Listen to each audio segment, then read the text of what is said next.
Tell me when you're ready. I'm ready. All right.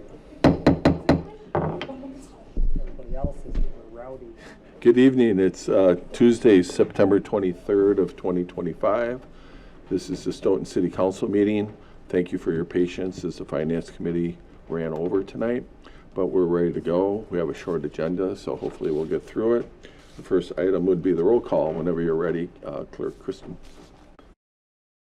Okay, sure, Lucky. Absent and excused. Okay.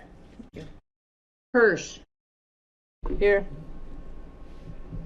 Jensen. Here. Tillison.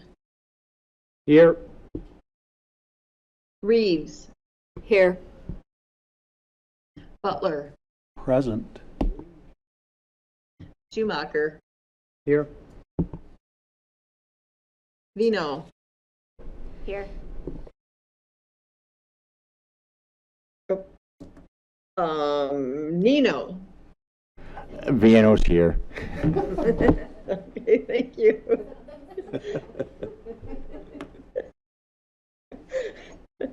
Caravello. Here. And Wozniak Scanlon. Here. Okay, we have 10 alders present, 2 alders absent and excused. All right, we are certified of compliance with open meeting laws. Nobody is signed up to speak at public comment, communications and presentations. Looks like there's something missing. I apologize. I did not get my historical facts ready for this evening, but I will come back strong in October. Yeah, we think we found a topic this morning. Yep. Stay tuned. So that'll lead us into communications and presentations for TID 7 allocation amendment. And Greg Johnson is here from Ellers, and I can maybe cue this up for you, and you can let me know what you want me to do. Good evening. I'll go through this summary presentation that is related to the resolution that's on your agenda for action to formally approve from the council's perspective an allocation amendment for TID District number 7 to allow to donate increment to TID District number 8. So on the first page of the presentation is just some background information on TID 7 and TID 8. TID 7 is a mixed-use TID district that was created in 2014. It has an incremental value as of January 1st of 2025 of over $83,526,000. And then TID District number 8 was created in 2018. It's a blighted TID district. Its incremental value is $3,830,000. It is an eligible recipient district under the requirements in the TIF statutes since it is a blighted TID district and has the same underlying taxing jurisdictions as TID District number 7. So the next page is just for reference purposes, just maps that kind of show the current boundaries of TID 7 and TID 8. This allocation amendment has no impact or change to the current boundaries of the district. The next slide, this kind of provides all the information on one page that you kind of need to know in terms of the purpose and the reasons behind this amendment. So for TID District number 7, if it saw no increases in its incremental value, the value that's already there and certified by the Department of Revenue, it is sufficient to support the remaining costs outstanding within this TID district. For TID District number 8, this district has debt outstanding. Just this past summer, the city funded about another $1 million of public infrastructure improvements and riverfront remediation, and in 2026 is considering financing additional $2.2 million for additional remediation costs and another $2 million of public infrastructure. While TID District 8 has opportunities for additional development within the district, the current incremental value in that district isn't sufficient to support investments that the city has already made in TID District number 8. So the proposed solution to that and the action item on your agenda is to allow TID number 7 to allocate or donate increment to TID District number 8. This would extend the projected life of TID District number 7 by an additional 7 years. So the remaining material in the presentation summarizes the financial analysis that was included in the project plan. So the next page just shows the projected tax increment in District Number 7. If there was no additional development within the district, this district would generate about $21,168,000 of tax increment over its remaining increment collection years. The next 2 pages just kind of show the cash flow analysis for TID number 7 as it stands today. If there was no additional donations made to TID district number 8, the main revenue of this district is the tax increment itself. There's also some public charges for services, and starting in 2025, this district is receiving personal property aid payments to make up for the exemption of personal property from the tax levy, which started this year. Then on the next page, it shows the existing expenditures within the district, which primarily consists of debt service and some development incentive payments. So if nothing else happened in this district, both from an expenditure standpoint and from an incremental value standpoint, this district would be in position to close in 2028 and pay off its existing obligations. So the next page on the cash flow analysis shows how that would change if there were donations allowed to TID district number 8. So this shows, the projected donations of about $9,250,000. That would extend the life of the district till 2035. So that's that 7-year additional period to donate the increment to TID district number 8. So then looking at the recipient district, to district number 8, so this just kind of shows the current status of this district, if really nothing changed within the district other than existing and proposed obligations. So the increment collected by this district is about $66,000 per year. So if that's held flat, that just shows that continuing over the remaining life of the district. Then on the next page, it shows the existing obligations of TID 8 and then what the city would consider financing in 2026 for additional remediation and public infrastructure improvements. You'll see the cumulative balance, second column from the far right. Really that just kind of remains in the negative over the remaining life of the district. So that's really the financial problem that we are trying to resolve. So then if we look at the donations from TID district number 8, if that's brought in as a revenue source, so that would kind of occur annually as excess increment is available. So that's shown on the next page of just that improving the revenue stream for TID district number 8. And then the same cash flow projection is shown on the final page, page 12, which shows those donations. So this shows how the performance of the district recovers rather quickly in terms of the fund balance going positive. And then if there was no other development or no other costs within this district, which there likely will be, but just to kind of keep the analysis straightforward with just what the city has already committed and what the city is looking to expend in this district next year, the donations from TID 7 would help support the cost for TID 8 by 2034. Excuse me. So again, to summarize, what this amendment does is it provides the authority from TID 7 to allocate or donate increment to TID district number 8. In terms of the procedural process to get this approved, this was required to go before the Plan Commission. They were required to approve the amendment. They have done so. It's before you for consideration this evening. And then if your actions to approve the amendment, it will go back to the Joint Review Board. That's the body that consists of all the taxing jurisdictions, including the city and a public member. They have the final vote.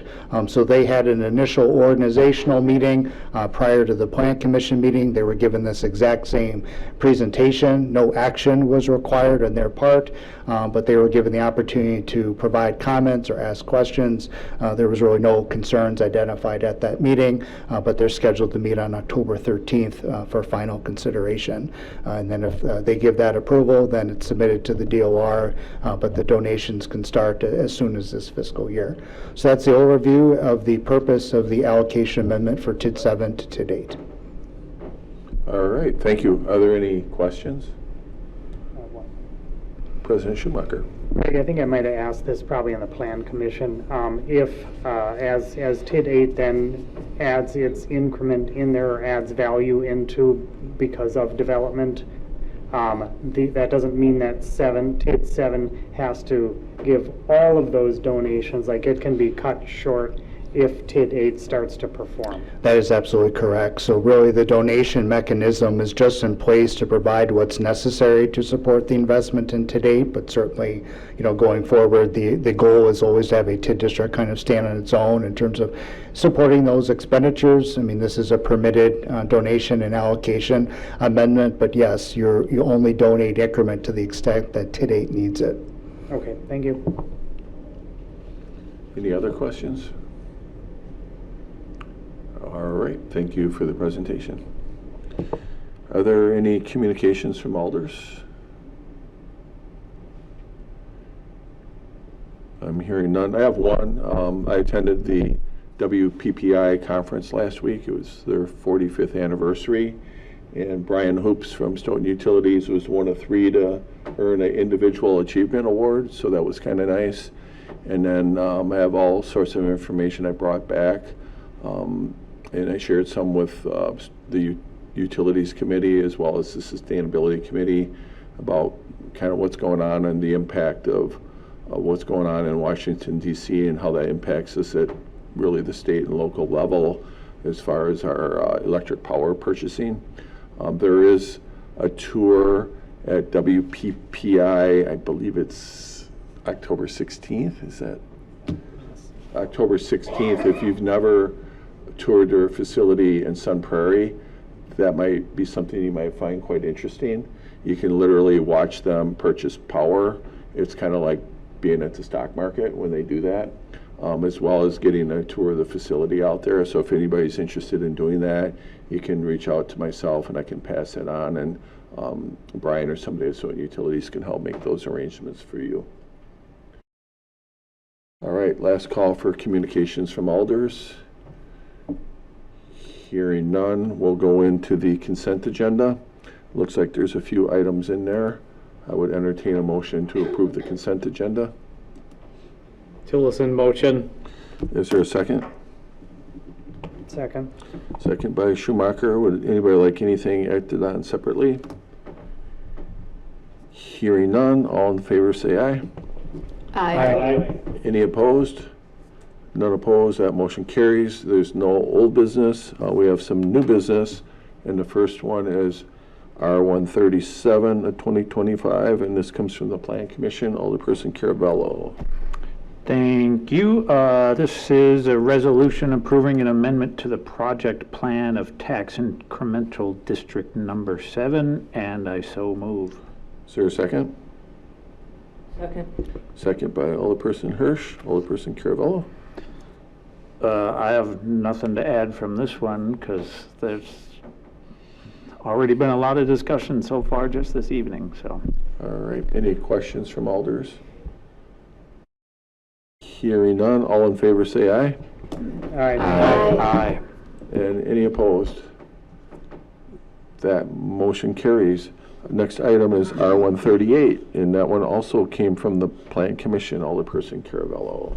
And this is approving a conditional use permit for indoor commercial entertainment per subsection 78-206, parentheses 4, parentheses H, bagel shop located at 819 North Page, parcel number 05110-814-2117, and I so move.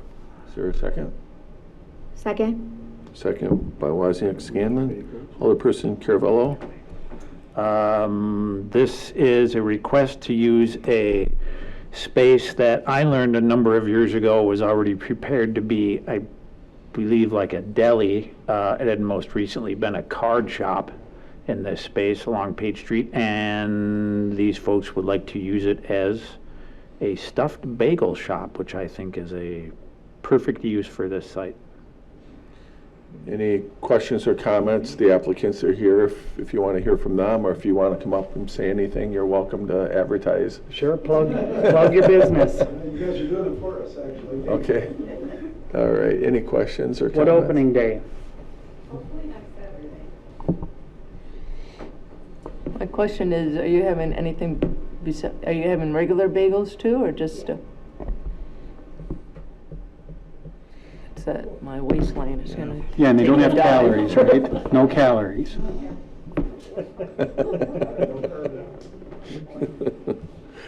All right, any other questions?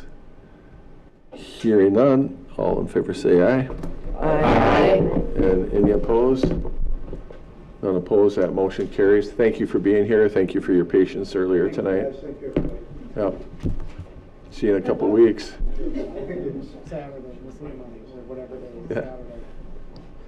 Okay, item number 9, discussion and possible action regarding an application for the tax incremental financing request from the Alexander Company.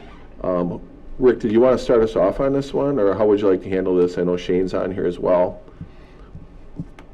Yeah, I can start it off, and we had the option for closed session. So this is 9 and 10 are similar items here. So before you tonight is a resolution that would approve a tax increment financing agreement with the Alexander Company related to the Riverfront project. So this is related to their application request. So basically the agreement, it would, after the project is complete and they have their occupancy permit, the city would issue a municipal revenue obligation in the amount of $6.5 million. So that's the total amount. It's not like a principal and interest. That sort of has the, the amount would not exceed $6.5 million. And it would only get paid out as increment is collected, and only 90% of the, only 90. So 90% of the increment goes to the developer to pay the municipal revenue obligation. In addition, the agreement includes a look back provision. So in the event that their costs are 95% or less than their estimated costs, the MRO would be reduced on a dollar for dollar basis. So I guess the example is if their costs are $1 million less than what they're estimating, and that doesn't add up to the percentages of their actual numbers. But if it's $1 million less than their estimated costs, and that is at a percentage that's below 95% of their estimated costs, then the MRO would be reduced by $1 million. So the other thing that this agreement would do is the agreement that was before you a couple weeks ago required the city to design and construct the public improvements, and the developer would reimburse the city for those design costs. The developer is requesting a change in that arrangement. They had an agreement with JSD to design the public improvements, and basically they would like to assign that agreement to the city. So basically the city would take the place of the developer in that agreement, and it would just be a contract between the city and JSD. And then JSD would design the public improvements, and the developer would reimburse the city for those costs. The alternative would be the city could terminate that agreement and have Strand do it, and then the developer would only reimburse the city for the amount of that original contract with JSD. So that would be a change in what was previously approved, or like the previous arrangement, in that the city would have a sort of a cap on those design costs that would be reimbursed.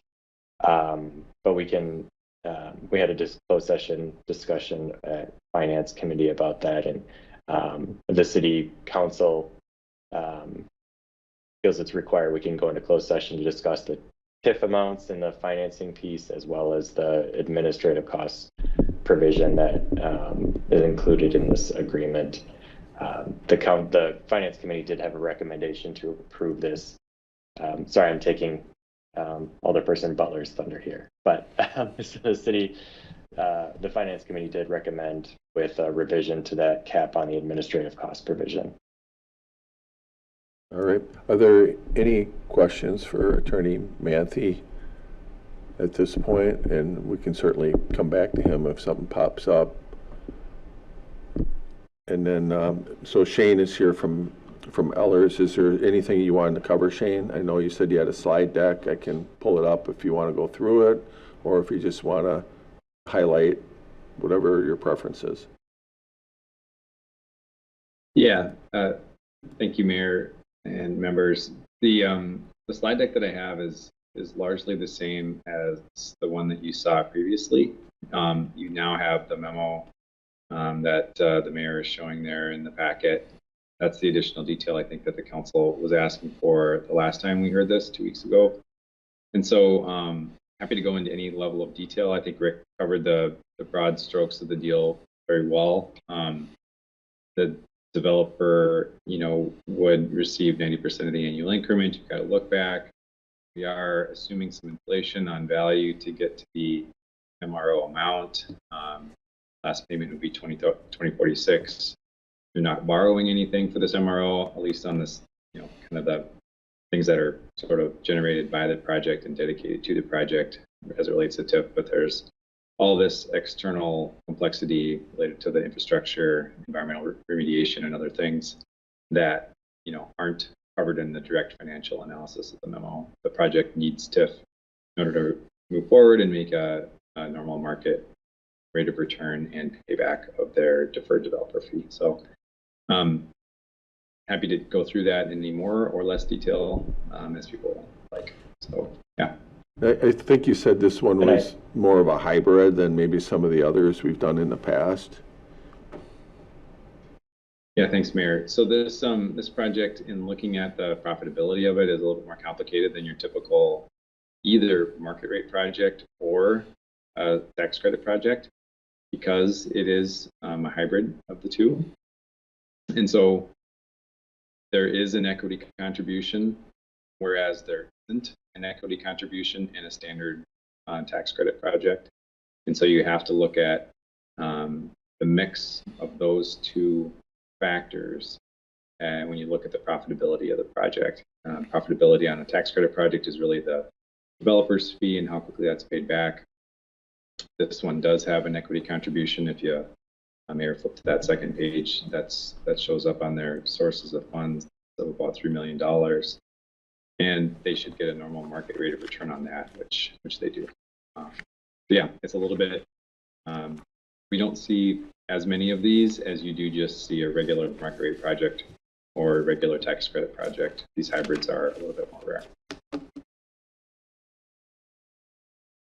And one thing I forgot to mention too about this agreement, because the city's TIF policy includes environmental and sustainability considerations, the agreement includes requirements that they basically follow through with what they've put in their TIF application. There were a couple blank spots that have since been filled in since this was put in the packet. So they will be installing 4 charging stations and 24 bike racks in the development. So that those blanks have been filled in because those were, I think, left blank in the packet. So I just wanted to add that quick clarification. Any questions or comments for Shane? And I would just add quickly, there's been a fair amount of conversation lately about trying to provide more affordable housing options. And really what I'm hearing, and Shane, you can help me with this, is we're seeing more of this Section 42 WIDA tax credit deals right now. And those are a little different than the Section 8, the Section 42. The rent is based on the area medium income, whereas the Section 8, the tenant or the applicant would get a voucher, and it's based on their individual income, and there are no vouchers available right now. And the waiting list is closed on Section 8 vouchers. So really the only opportunity we have right now is through these Section 42 programs, at least the only ones I'm aware of. Perhaps, somebody else knows more about it than I do, but just based on my research, we're really limited on what we can do. We do have another Section 42 project that we're hoping will move forward as well, and that was a Jacob Klein one. We're waiting to hear back from them probably sometime next month to get an update on where they're at on it. I think that one is still moving forward out on 51 West. But if you have any other questions about any of that, you can feel free to reach out to me, and I'm more than happy to answer your questions. And I guess one more follow-up comment. I think the TIF amount is consistent with Eller's analysis, but the, I guess, issue on the design reimbursement, I think that might be worth further conversation in closed session, just to get a sense of the council's pleasure on which way to go. So if the council feels like that would be required, we could enter into closed session for that. Okay. Any questions or comments from the council members? Dave Voss is here. Anything you want to say tonight? Come on up. As long as you're here. Yeah, you know the routine, right? Thank you, everyone. So I just wanted to expand on what you had said, Mayor, that the affordable housing in the Section 42 program, the beneficiary of the tax credit program is really the residents who are renting the apartments. The tax credits go to the tax credit investor, and the tax credit investor puts equity into the project, which reduces the amount of debt. And because we have less debt on the property, we can support that debt with lower rents. And there's a maximum rent charge that we can charge the residents of our apartments, which makes the housing affordable. So really the recipient of the tax credit program is the actual renters who are going to be renting apartments by having the lower rents. I should also point out that we are in our WIDA application targeting veterans. So there will be units set aside initially for veterans. And we have to make the units when they come available to veterans for a period of time before we can make them available to other folks. So we want to make a priority for veteran housing as well.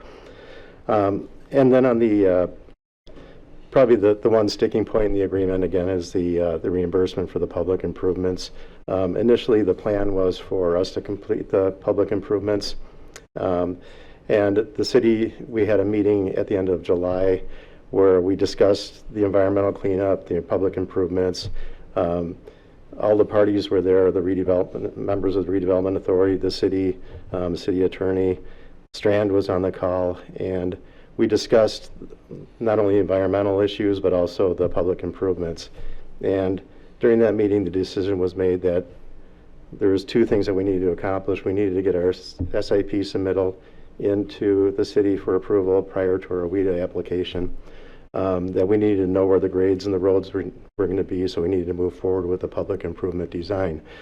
During that call, it was brought up that a lot of background information had already been done by JSD on this site, and that we should go ahead and proceed and get a proposal from JSD to do the public improvement design. So we proceeded with the public improvement design, got the proposal from JSD, provided that to the city, had no comments on the JSD proposal. JSD prepared the plans. We submitted them to the city for review. Strand reviewed those plans, gave us comments. They went back to JSD. JSD made the revisions, and we resubmitted them to the city. The city attorney contacted our attorney on the Friday before the council meeting, and one of the items on his email was apparently that the city had made the decision to go with Strand on the design. That wasn't brought to my attention until after the city council meeting itself when the development agreement was approved. And so here we are 2/3 of the way through the design on the infrastructure improvements, and I'm being told that the city's going to switch gears now and hire someone else to do the plans. And the impression I got is you're expected to eat what we've paid JSD to do 2/3 of the design.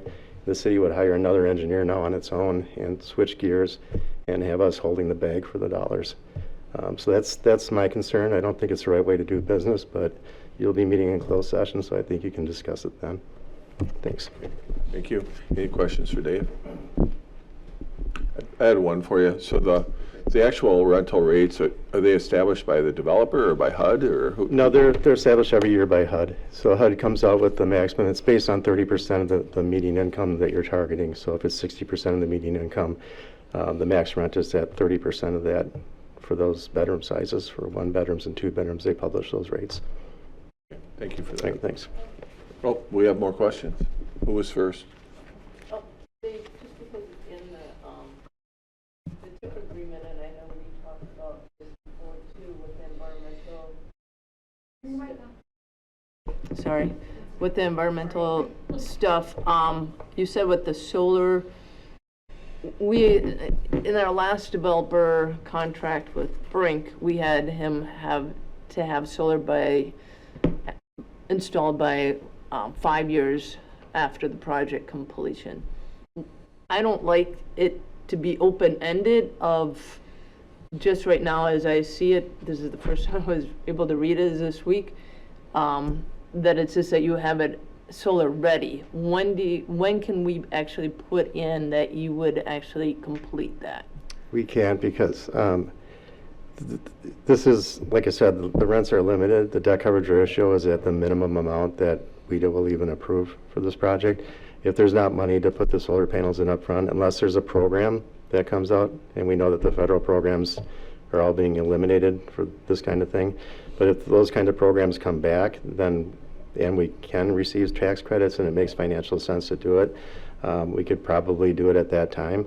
But without a program in place to do it, there's just not cash flow in the project to be able to commit to making that kind of expenditure. So to follow up on that, so let's say you guys do the project and you come in under budget, would there be an opportunity at that point to do it, or are there restrictions because of the tax credit? No, absolutely. And I think I had mentioned that, and probably in one of the RDA meetings, that if the project is under budget, we're going to want to incorporate something like that into the project because it's going to cut down our operating costs. So can we put that in the TIF agreement? I mean, I just kind of want, it's very wishy right now. Yeah, and you know me, and I don't like wishy language, so. No, I'd be happy to put that in there, that if we're at if we're near completion of the project, we're setting it up so it's solar ready already. So if we're nearing the end of the project and there's money in contingency to be able to put in the solar panels, we're definitely going to want to do it. And a follow-up question. When I first read this TIF agreement with the number of bike racks and the number of EV stations, that was blank.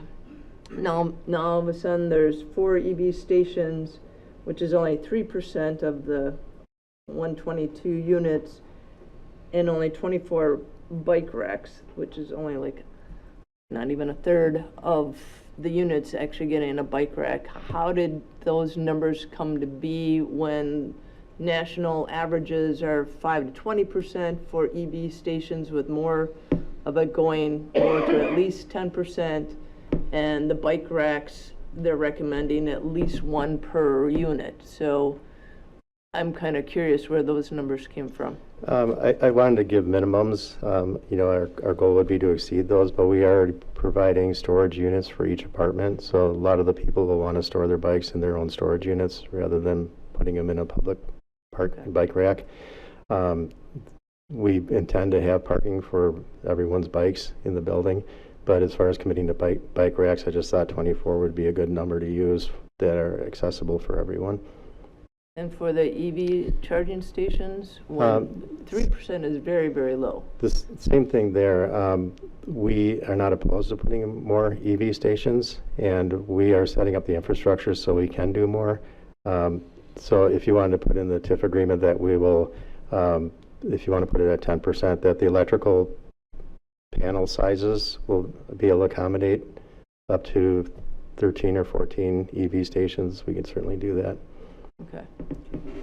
Yeah, there are some programs right now that are available where you could write grants for them, but we just don't know if they're going to be available Well, I mean, at that point. while they're building, he needs to get the electrical into that area. That's what is I'm the hearing key that thing. you're doing that, right? That's really the big thing, is making the electrical service accommodate it. Yeah. Yeah, okay. So you said 10, 13, okay. Anything else? Nope. All right, and Alderperson Reeves? I just had a question. I was curious about the after the project would likely employ 2 to 4 full-time employees. Are you seeing those as maintenance, or what are you thinking? I'm just curious about what those employees might be doing. Yeah, we'd have 1 full-time property manager, we'd have 1 full-time maintenance person, and then up to possibly an assistant property manager, leasing agent, and then usually there's a maintenance assistant as well. Thank you. Would they live on site? They're on site, yeah. Yeah. Okay. Anybody else have any questions or comments? So, Rick, help us out here. So I think we need to have a conversation about the public improvements, and then I heard a couple potential additions here on the sustainability, and I don't know if you've drafted language while we've been deliberating on that. I have a little bit, but yeah, I think based on the design piece, that would be worth a closed session discussion, as well as anything else related to the agreement that we may want to negotiate or change. Okay. Anything else before we go into closed session? No, other than we do appreciate the partnership that we have with the city of Stoughton, and this is going to be a great project. We're looking forward to doing it and working with you all. Okay. Give you something to be proud of. Thank you. Okay, so I guess if you all want to go into closed session, somebody would have to make that motion. It looks like Alderperson Butler is prepared to do I've got the that. language up. So the council may meet in closed session per state statute 19.85 sub 1 sub E, deliberating or negotiating the purchasing of public properties, the investing of public funds, or conducting other specified public business whenever competitive or bargaining reasons require a closed session. The common council may reconvene in open session to discuss and take action on the subject matter discussed in the closed session, and I so move. Is there a second? Second. Second by Alderperson Hirsch. And when you're ready, Candy, I think we need a roll call. Okay, Hirsch, Aye. Jensen, Aye. Tillison, Aye. Reeves, Aye. Butler, Aye. Schumacher, Aye. Vino, Aye. Nino, Aye. Caravello, Yep. Wozniak, Scanlon. Aye. Okay, that's 10 alders in favor. All right, we'll get set up here and then we'll go from there.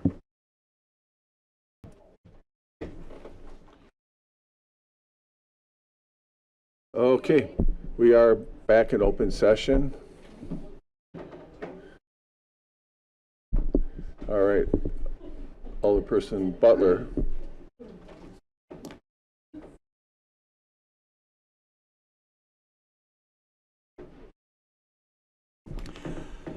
So we have Resolution 139, 2025, resolution by the Common Council of the City of Stoughton approving an agreement to finance development, the Alexander Company, with modification to the sustainability and contractor language subject to the approval by the city attorneys. And I so move. Second. Second by Reeves. Anything we missed, Rick? To say Yep, what I the think I got changes it. are? All right. Got it? Yeah, so the changes will be to having 13 EV stations, charging stations, adding clarification language on the solar panels, and then just modifying the city administrative costs slightly to have the city's contracted engineer do the work instead of the developer's design firm, but still having the city bear any additional costs. Any questions or comments on that? Hearing none, all in favor say aye. Aye. And any opposed? None opposed, motion carries. Entertain a motion to adjourn. So moved. Motion by Jensen, is there a second? Second. Second by Tilson. All in favor say aye.